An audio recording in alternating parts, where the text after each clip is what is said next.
Mga kapatid, lubhang napakabuti ng Panginoon sa lahat ng mga nangyayari sa ating buhay araw-araw. Amen? Oo nga, alam ko kayo rin ramdam na ramdam ninyo na ang Panginoon ay kumikilos sa ating buhay na hindi nating namalayan, na kahit nararamdaman natin minsan na akala natin ay iniiwan niya na tayo. Ngunit ang totoo, nasa atin siya palagi. Mga kapatid, purihin natin si Jesus, Maria at Jose. Nasa kasyam na araw na tayo sa buwan ng Oktubre. At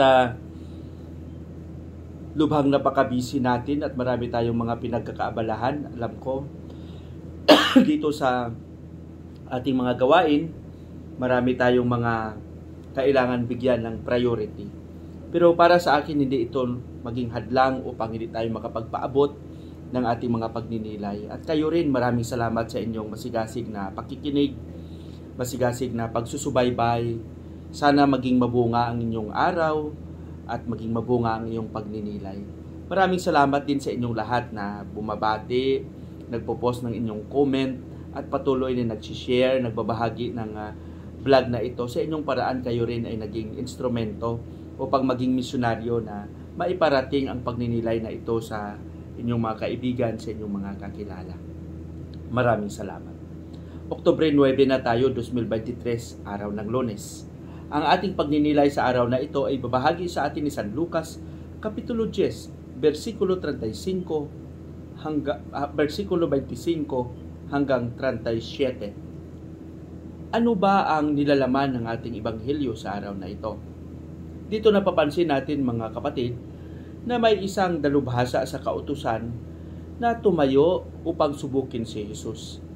At tinanong niya ito, "Guro," sabi niya, "ano ba ang dapat gawin upang makamit ang buhay na walang hanggan?" Ano ang sabi ni Jesus sa kanya? "Nabasa mo ba ang kasulatan? Ano ba ang sinasaad doon? Mahalin mo ang Diyos ng buong lakas, ng buong pagkatao, ng buong puso, ng buong pag-iisip." Anong sagot ng lalaki? Sabi niya, "Nagawa ko rin yon." Tapos sabi niya, "Mahalin mo rin ang iyong sarili at sa gaya ng pagmamahal mo sa iyong kapwa, o mahalin mo ang iyong kapwa gaya ng iyong pagmamahal mo sa iyong sarili." At dito nagtanong siya, sino ba ang aking kapwa? Kaya naging malaking hadlang ito sa lalaking ito, dahil alam mo, ang lalaking ito ay mayroong kakayahan sa buhay. Kaya sabi niya, tulungan mo ang inyong kapwa. Ibinta mo ang iyong ari-arian at ipamigay mo sa mga nangangailangan. Alam niyo, minsan madali lang ang sabihin na mahal natin ang Panginoon. Napakadali lang. Napakadali lang sumunod sa ating mga alituntunin kung ano yung mga pwedeng gawin natin na may ugnayan sa ating pananampalataya. Kaya siguro para sa akin is, ang malaking hamon dito ay kung paano natin maisabuhay, maisagawa ang paniniwala natin kay Jesus. Kaya nga itong dalubhasa sa kautusan, hindi niya nga kilala kung sino yung kapwa niya. No?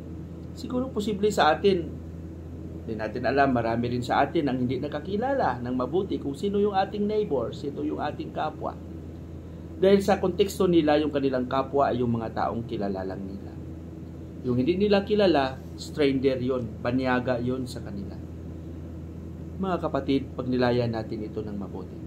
Na ang gusto lang iparating ng Panginoon, makamit natin ang buhay na walang hanggan kung ang ating pananampalataya, ang ating pagtitiwala sa Kanya ay mabigyan natin ng saysay sa pamamagitan ng pagsasabuhay nito. Pagpalain nawa tayo ng Panginoon. Sa ating panalangin, Panginoong Hesus, maraming salamat sa iyong patuloy na pagsusubaybay. Turuan mo kaming maging tapat palagi sa aming paglilingkod sa iyo at sa aming kapwa. Amen.